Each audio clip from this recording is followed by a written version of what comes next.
We make goals that we don't intend to follow. Yeah, fake goals. Because we think losing weight is impossible, our goals aren't realistic. And that gets us pulled back into the dumb shit from last year that was making us fat and miserable. Has this ever happened to you, Honest Warrior? Do you set yourself goals that you just end up ignoring? To solve this, we're going to focus on 3 easy steps that actually lead to weight loss. To fully understand this, let's look at the most common time we decide to lose weight. New Year's Day typically marks the beginning of everyone's weight loss journey. Why is that? It's because from Thanksgiving to December 31st, you haven't even been trying to eat healthy. You've been indulging in all the decadent desserts, candies, and excessively large meals because nobody diets during the holidays. Have you ever wondered why nobody diets during the holidays? We're told it's because it's hard, but is that reality? Most people don't cheat on their spouses during the holidays or steal gifts during the holidays. Why do we get a pass on eating off plan during the holidays? Well, as with most things, it's about money. Food companies have our eyes trained on eating fun foods instead of our health. What's sad is that we do this to ourselves several times a year. On our birthday, Easter, times when we should be celebrating life events, we stuff our faces and ruin our health. Is food the center of your celebrations, Wellness Warrior? The first reason that we fail is because we aren't actually focused on succeeding in our diets. Because we are focused on eating for fun, our health is not even a consideration. We decide that this event is an exception to the rule. So, the thought process is that a once a year event equals it doesn't happen often equals I get a pass, right? No diet today. The problem is when you actually look at your calendar, here's mine. These are the birthdays. Now we have the holidays. We still haven't added date nights and invitations to hang with friends, all excuses to eat off plan. And as you can see, there aren't any months when I don't have some kind of excuse to eat off plan. Why is this important?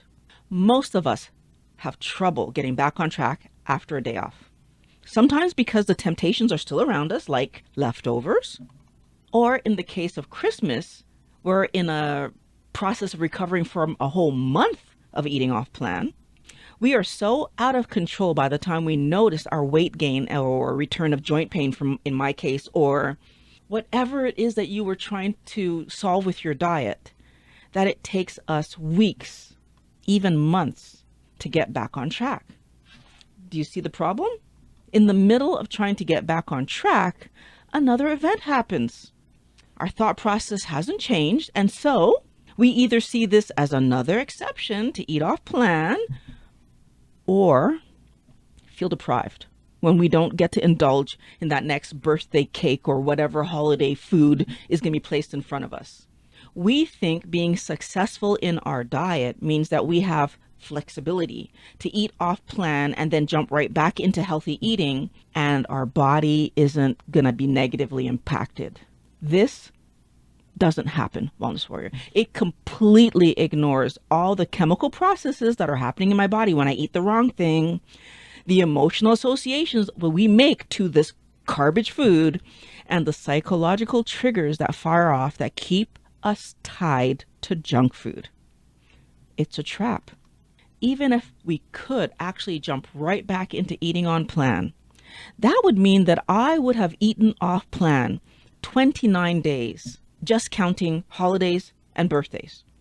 And that would go up to a whopping 61 days if I count when Pat and I go out with friends or when we go out on our dates. That's 17% of the year eating whatever I feel like it, meaning ignoring my diet. This is why your diet isn't working.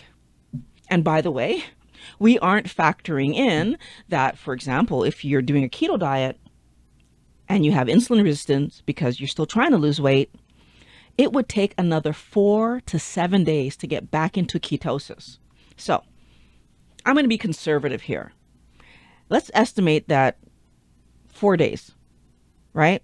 And we're only going to look at holidays and birthdays. I'm going to assume that when Pat and I go out, alone or with friends, we eat on plan. I'd have to add another 96 days to my calendar for those recovery days. That's 125 days of not eating on plan. Our body is constantly recovering from what we've eaten, Wellness Warrior. That's why you can't lose weight. Think about it like this. Would you keep an employee who caused problems in the workplace 125 days out of 365? Slowing down production, distracting coworkers, losing you profits? Eating a problematic diet means your body cannot do the work needed to keep you healthy and at your correct weight. The first thing that we need to correct is eat our healthy diet every day, no exceptions. But that leads to the problem that you don't get to celebrate with food. You feel like an outsider, you feel deprived. Wellness Warrior. I've met so many people with autoimmune disorders and diseases like diabetes and heart disease that I now know those health problems were caused by food. And I know that today because those people put their conditions into remission by changing their diet. So when you are faced with the decision to eat garbage or eat on plan, remember that your goal of weight loss can only be accomplished if you eat on plan.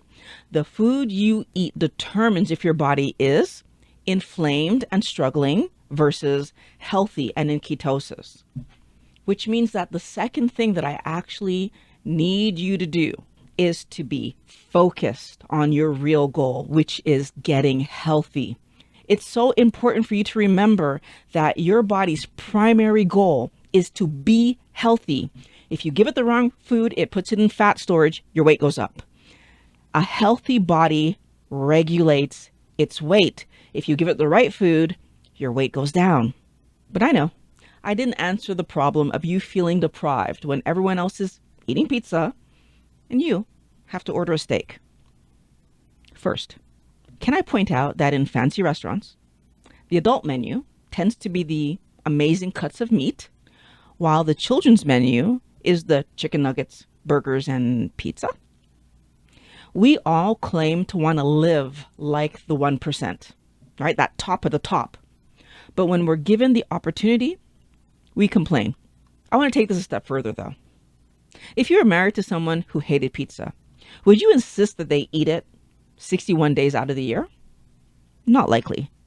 You wouldn't want that person to resent you, and you'd know that that would only cause arguments and issues in your relationship.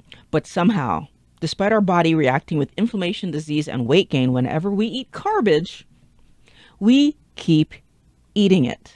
So we're trying to force our body to give us good health when we give it exactly what it hates. This brings us to the final piece of the puzzle, what I learned by doing keto. Now, how do we give our body what it actually likes? That healthy food. One of the things that amazed me when I went keto was how quickly my desire for chocolate fell away. That took about 2 weeks. And even fruit, which I don't like fruit, so I'm not going to pretend that I ever did, but I did like strawberries and kiwi, and bananas, those three things out of all the world of fruit. Even those things became too much. They were too sweet for me. I couldn't do it anymore.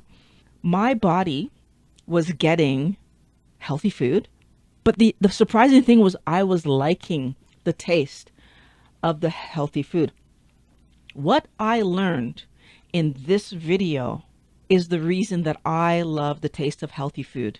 So I want you to click on the link and I'll meet you over there.